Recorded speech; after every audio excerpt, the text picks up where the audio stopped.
Hi everyone, thank you for coming out tonight. Like Amy said, my name is Angela Delzeit and I'm the Assistant Director for Financial Aid at Fort Hays State University. So tonight we're going to be covering a lot of different topics about financial aid. So if you have any questions, we can answer them as we go, or you can wait until the end and I can help answer questions at the end.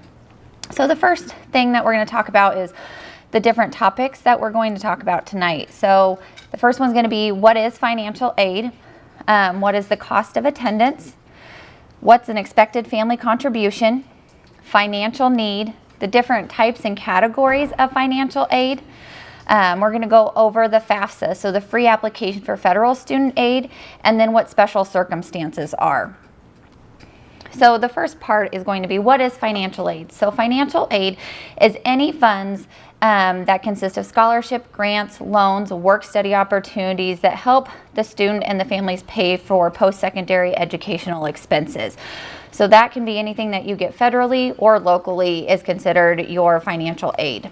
So when you are talking to financial aid offices, you may hear them reference the cost of attendance or the COA. So a cost of attendance is what it's going to cost for your student to go to that specific university. So those costs are going to include tuition and fees, room and board, books and supplies, transportation, and personal expenses. So each university will have a set cost for what each of these individual expenses are going to be, and that's how they come up with your cost of attendance. Now you may also hear them talk about what a direct and indirect cost is. A direct cost is something that the university is going to be billing the student for, so that's going to be tuition and fees and room and board.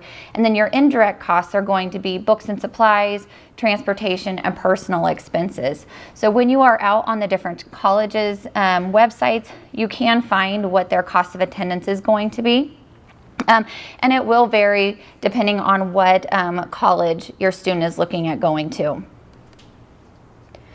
So an estimated family contribution, or EFC, is something else that you may hear when you're talking to different financial aid offices. So what this is the amount that the family can reasonably be expected to contribute to the student's educational expenses. This is figured by the Fafsa. There's a federal formula that they use to come up with your family contribution. This is going to stay the same no matter where your student goes to school. There are two components to when they are figuring the family contribution, and that's going to be the parent contribution and the student contribution. So when you're filling out your FAFSA, there is a parent section for financials and a student section for financials. They use the federal formula to decide what your estimated family contribution is going to be. So what the different financial aid offices are going to be looking for and awarding funds based off is your financial need. So you have your cost of attendance, so how much they estimate it's going to cost for your student to go to school, minus the expected family contribution, and that's going to give the universities the financial need so that they can award federal aid to your student. So on this chart here, you can see needs vary based on cost. So you have your cost of attendance. So we have college 1, 2, and 3. That's going to be how much it costs to go to their school. Then we have your estimated family contribution. That's going to be based off of your FAFSA information. And then you can see that when you put your estimated family contribution in there, what your cost is going to be for each individual college. So there are many different types of aid that your student may be eligible for. The first type is going to be gift aid. Gift aid is scholarships, whether that be merit scholarships through the university or if that's community outside scholarships. Scholarships are money you do not have to pay back. Also grants. Grants are money that you also do not have to pay back. Grants are typically awarded based off of your financial need or your estimated family contribution. There are also self-help aid, so those are loans. There are two different types of loans that students can take out. There is a subsidized loan and an unsubsidized loan. The subsidized loan is the most desirable of the two loans for the students if they're going to be taking out a loan. The subsidized loan, the interest does not start accruing until the student is out of school or they drop below half time. The unsubsidized loan is where it starts accruing as soon as the student receives those funds. So as soon as those funds are dispersed out to the student. Then we also have employment. There are federal work-study jobs, and there are also non-work study jobs most colleges and universities have. So if your student is awarded a federal work-study job, those are funds that have been given to the university to employ those students. Typically, they can work up to 20 hours a week. I know in our office, we have quite a few work-study positions that students are able to work. It's really nice because it works around your student's class schedule. And for our office, we are open Monday through Friday, 8 to 4:30. And so if a student works in our office, that's the times that they'll be working. So in between classes, and so they have their nights and weekends free. The different sources of financial aid are going to be the federal government, so your Fafsa type aid, state government or state aid. You're going to have your college and university aid as well, private sources, so your community, and then civic organizations and churches, and this also employers are all sources of financial aid that you may want to explore with your student to see if there's any type of aid that can help them with their education. So the first type of aid that we talked about was grants, and so Pell Grants are based off of your estimated family contribution. They are automatic, so if your student is eligible for those, the school will award a Pell Grant to your student. For this current year that we are in, for the 22-23 academic year, the maximum award for a Pell Grant is $6,895, and that will not change depending on where your student goes to school. If they receive a Pell Grant, your Pell Grant will stay the same at any institution that your student is going to. There is also the FSEOG. It's a federal grant. It's a federal supplemental grant, and that's for the neediest of students. That's also going to be based off of your family's EFC. We have a Teach Grant, and that's for students who are planning on teaching in high-need fields, and there is an agreement to serve. And I would reach out to the different colleges if your student is thinking about teaching to inquire about the Teach Grant and have them explain the agreement to serve to them. There's also the Kansas Comprehensive Grant, so if your student is planning on staying within the state of Kansas, that's determined by the Kansas legislators each year, and it's available at four-year colleges and university, and it's based on availability. So this one is a limited funded grant, and so it's first come, first serve. And so that's why we always tell students to make sure you fill out your FAFSA sooner rather than later, because a lot of different universities will have priority deadlines of when you have to have your FAFSA turned in to try and help guarantee that you can get some of the free aid if you're eligible for it. Federal work study, we touched on this. So this is federal dollars that are paid in exchange for part-time employment at designated jobs. The nice thing is school always comes first. We have your direct loans. Your subsidized, again, is the most desirable of the two loans. Those are both loans taken out within your student's name. We have the unsubsidized loan as well. As a freshman, the annual loan limit is $5,500. So that's going to be across the board as well. So any university or college that your student decides to attend, the freshman annual loan limit is $5,500, and that will be split. So when you are looking at your students' award letters, depending on how they are set up, you will need to split the awards into a fall and spring. So if you see a total amount, half will be for the fall and half will be for the spring on there. We also have direct loans that are called Parent Plus loans. Those are loans taken out within the parent's name. When universities are packaging these, I know it is a last aid that we package. So we package any type of need-based aid, any type of aid that would be for this in the student's name, and then we will finish out packaging with the Parent Plus loan. Your student is able to accept or decline any of the aid that they are offered. The Parent Plus loan, though, does have additional steps for the parent if you would like to take that out. We also have private and alternative loans, and that's when the student has exhausted all federal options, and so you can reach out to the colleges and universities to see the private loan lender list if you need to go that route. So when your students are going out to fill out the FAFSA, there is the first step is going to be filling out an FSA ID. So this is going to be their digital signature. So the student will need to create one, and one parent will need to create one. And the email addresses need to be different. You can't have the parent and the student have the same email address. So make sure that you are filling out your FSA ID ahead of time. Typically it takes about 24 hours before your FSA ID is activated for students and parents to be able to go on and sign off on their FAFSA. So that is something that you could do now before the FAFSA opens October 1. When you are filling out the FAFSA, it will ask for financial information for the student and the parent. And your FSA ID will be used from year to year. So make sure you write it down, your username and your password. So this is just an example of what you're going to see when you go to studentaid.gov. You can see on here that there is a login screen and then a create account. On here you will go to the FAFSA form and then you will go click on complete FAFSA form. So just kind of how you get started when you're filling out your application. So apply for aid.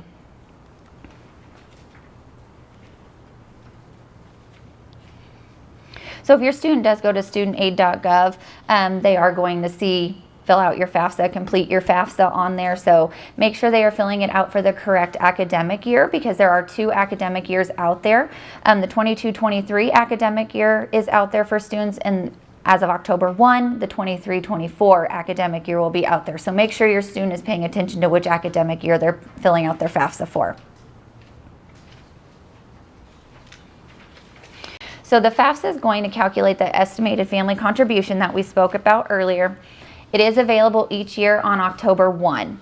And I would recommend your student getting on as close to October 1 as possible to fill that out, just so if they are eligible for any limited funded aid, they have a really good shot of getting that. When you're filling out your 23-24 FAFSA, you're going to use your 21 tax information. There is a tool on the FAFSA called the IRS Data Retrieval tool, and it will automatically take you to the IRS website to then link your 21 information into the FAFSA.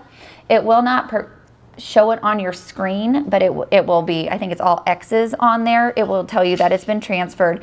If you are married filing jointly, you will have to split out your income between you and your spouse, though. That'll be one of the things that you have to do on there.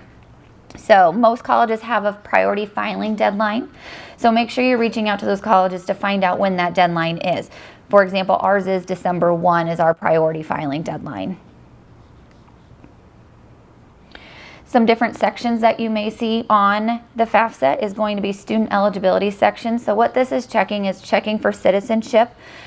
So U.S. citizens that have a social security number that are tied to their legal name. So make sure when your student is filling out their FAFSA, they are using a legal name, not a nickname.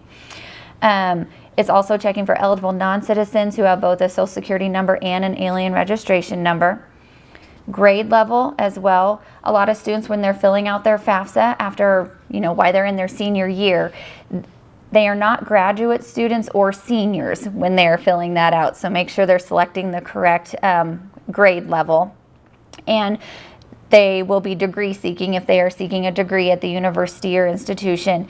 And then what they are planning on getting at that point. So they'll have different options of associates, bachelor's, master's, and PhD. It's not what they want to get eventually. It's what they're trying to go for right now. And then it will also ask about foster care. When they're filling out their FAFSA, it will ask them, who would you like your FAFSA sent to? You can select up to 10 different colleges or universities to send your FAFSA to. There's also housing questions on there, and the housing questions are to help the different institutions figure out their cost of attendance for that student. So there's at home with parents, on campus, off campus, and if you change your mind or your student changes their mind, you just need to reach out to the university and let them know, and then they can readjust their cost of attendance for them. So there will also be dependency questions on the FAFSA, and what this is doing, it's helping the FAFSA determine if your student is an independent student or a dependent student, to see if we actually need parent information. So they will have to answer these questions on the screen here. So if they answer to all the question is no, then the student's a dependent student.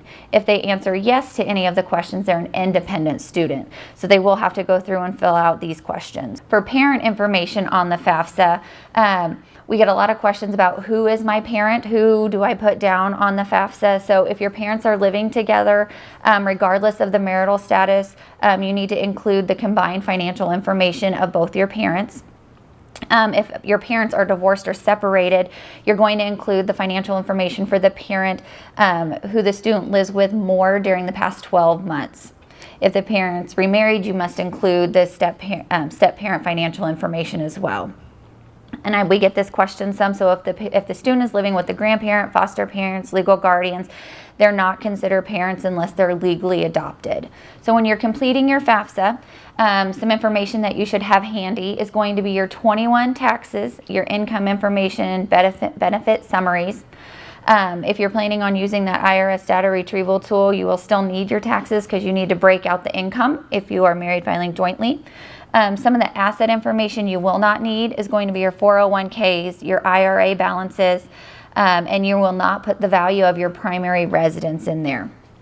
Untaxed income, such as child support received, will also be asked on the FAFSA.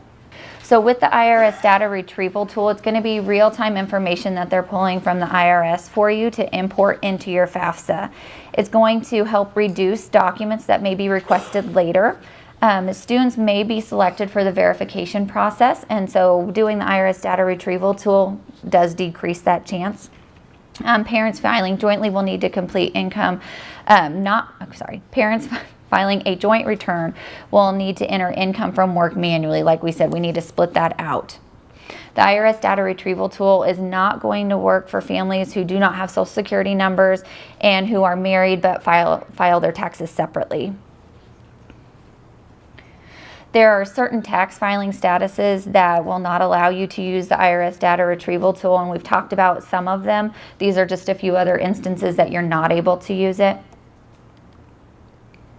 Some of the frequently seen errors on the FAFSA are Social Security numbers, so make sure that you're really careful when you're entering that Social Security number, so you're not trying to clean up Social Security numbers with the different universities that your student's applying for. Make sure they're using legal names, not a nickname. Divorced and remarried parent information, we see that a lot on the FAFSA as errors. Income earned from parents or step parents. Untaxed income we see as an error as well. U.S. citizen or income taxes paid, household size.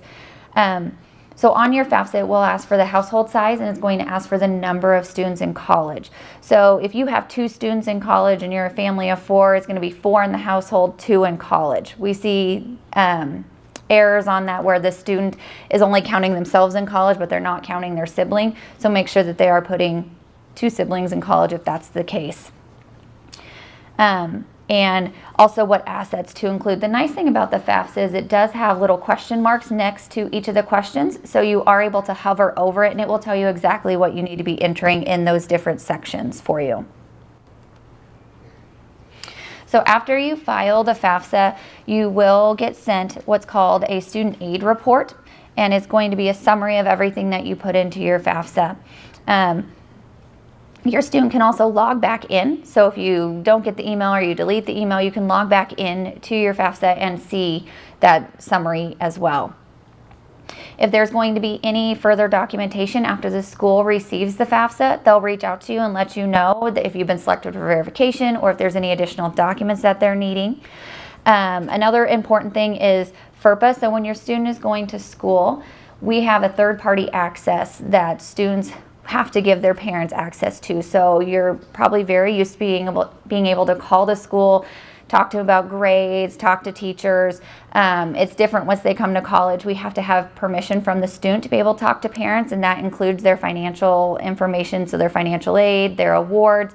So make sure your student is checking with the different colleges on what their policy is for providing that information to parents and what they need to do to give you access for them to be able to call in. We are able to talk to parents, but it has to be general information. We're not able to give in-depth information about their aid to you. And then you're going to be watching for their award notice. And so what that is, it's most likely going to be an email, and it's going to tell the student that they've been awarded their federal aid and they need to take action on it. So they will need to accept or decline their awards. Since they will most likely be a first-time borrower, they will also need to do a master promissory note and entrance counseling if they decide to accept any of the loans. And that will all be explained to them in those award letters. So we have special circumstances because we are using 2021 tax information. A lot of different financial situations can happen in those 2-year time frames. And so when you have a special circumstance, you're not able to correct it yourself on your FAFSA. So that could be anything from an employment change, unusual medical expenses, marital status changes. You can send written information to the financial aid office. I know we have a form, so if a student calls in, we have them fill out a form, and then we tell them what documents we're going to need to be able to review and then update their FAFSA. And here's a couple more: a parent or spouse death, extraordinary dependent care costs, loss of employment, divorce. So if you do have a special circumstance, reach out to the financial aid office and they can direct you on what you need to do to be able to update that information from the 2021 information. So if a student receives federal funds to help them go to school, we have satisfactory academic progress. And so this is how they are making sure students are using the funds and making progress towards their degree. So there is going to be 3 different areas that they will be that will be looked at each semester for the student. So the first one is time frame. So a student has 186 credit hours attempted at all institutions for federal aid. They have to have a grade point average, so 0 to 29 credit hours is going to be a freshman. They need to have a grade point average of a 1.6. And then for PACE, they must complete 67% or more of the hours attempted over the history of their undergraduate college credits. And so we'd like to tell parents about this so you can share it with your students. There is a check to make sure that they're doing okay and that they're still eligible for those federal funds. If your student does get into satisfactory academic progress, have them reach out to their financial aid office and they can help walk them through the steps if there is an appeal process or what they can do to get back on track to be able to get their federal aid. So for scholarships, that's the one thing that we haven't really touched on yet. So scholarships are considered gift aid. So they're very similar to a grant. So when your student is applying for scholarships, I would have them very carefully read the criteria so they know what it will pay for, what it will not pay for. We're seeing more and more scholarships that are directed towards specific costs. So we'll only pay for tuition and fees, or we'll only pay for housing, or they're they call it a last scholarship, and so everything else has to pay, and then the scholarship will come in and pay whatever's left of the bill. So have them read those criteria very carefully so they know what those scholarships will pay for. Also, if there's any enrollment restrictions. So a lot of times scholarships require a student to be full-time, but have them make sure they're reading those criteria so they know as an undergrad student, they have to be in 12 credit or 4 to 5 classes for them to be in 12 credit hours. There are lots of different ways or sources that students can get scholarships. So the first one's going to be the college or the institution that they're going to. I would have them look at the scholarship website that they're planning on going to school at and see when the priority deadline is, see when the final deadline is, and how they need to apply. I know a lot of schools have kind of a one-stop shop for scholarships. It's one application, they put their information in, they select what scholarships they want to apply for and kind of put them in a cart and then hit submit. So I would have them research how to apply for scholarships at the schools that they're wanting to go to. I would have them check the different organizations around the community to see what kind of scholarships are offered, even their employers. And there are tons of other ones out there. I would caution to be very careful if you're going out to a big scholarship website that just says apply here, to where you're putting that information. Make sure it's a credible source, and be very careful with the information that you're providing them. So where do you find scholarships? There's lots of different applications for scholarships. I think Hayes High has a big list of like the community scholarships that you can apply for. So I would definitely reach out and get that list and have your students start applying for those. A lot of times it takes a couple minutes to fill out a scholarship application. Making sure they know when the deadline is and what the requirements are. So if there's an essay that they need to fill out, or if there's a separate application they have to fill out for those scholarships. And also knowing if the scholarship is need-based or merit-based, and what eligibility determines that for them. I would also have them do follow-up as well to make sure they know if there is a thank you letter that is required before they get their scholarship. There are some scholarships that require that. So making sure they know if there's anything additional after they receive those funds that they need to do. I know there are some scholarships out there that they have to meet with a mentor. They have to go to so many events to receive those awards. So just knowing what their criteria are for being able to get those awards. And then also knowing if the scholarship is renewable and what the criteria are for that scholarship to be renewed. A lot of time it's complete so many credit hours or have a certain GPA, and then you can just get it for the next year. They don't have to reapply, but they do have to meet those criteria to get that scholarship. You can also check out the Kansas Board of Regents website as well. They have a list of, there we go, a lot of different scholarships that students can apply for. So I would have them check out that. And then where do you go from here? So I would have them review the admissions and financial aid websites for the materials at the school in which they're applying for, just to make sure they know all the information that they need to be able to be admitted to the university, and then what they need to do for their financial aid. Make sure that they're meeting all application deadlines, whether that is for the FAFSA priority deadline, the scholarship deadline, or even an application deadline for admission. Making sure they're filling out their FAFSA, and also making sure they're submitting all the follow-up documentation if there is any. And then also investigate the other sources of aid that are out there, so getting that list from the counselors and applying for those scholarships. So I want to thank you guys all for coming out tonight. If you have questions, I will be here tonight. You can also call the financial aid office at Fort Hays, and we can help walk you through any type of questions that you may have. We also have a bank of computers up at the front of our office, so if you need to come up and fill out your FAFSA in the office, we can also help you do that. Questions? Yeah. Is that FSA ID, is that just linked to an email, or is that linked to a social? It's linked to an email and a social.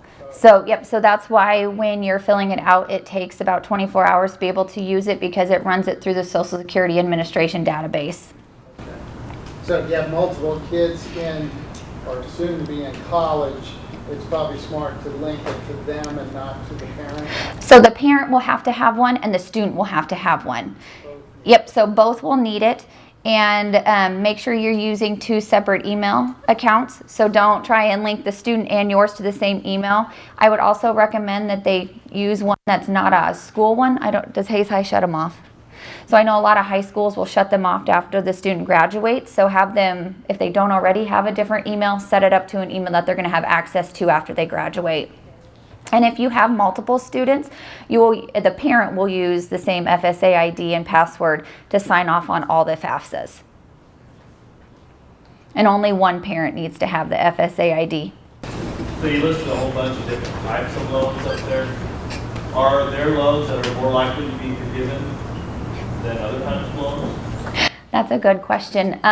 So with all the public loan or the forgiveness that's going on right now, it really is who holds the loan. If it's the federal government who's holding the loan, or if it's a private lender. With the subsidized and the unsubsidized loan, those are federally held loans right now. And so I would say if there's going to be any type of forgiveness, those are the ones that you want to have, not the privately owned ones. Do you know what the interest rate is on those? I think the interest rate, do you know what it is, Dee? I think it's 3 point something right now for this year. I don't know what they're going to be next year though. Well, if you guys have questions, I will be here tonight. And if not, you can call up to the Fort Hays and I can answer questions as well.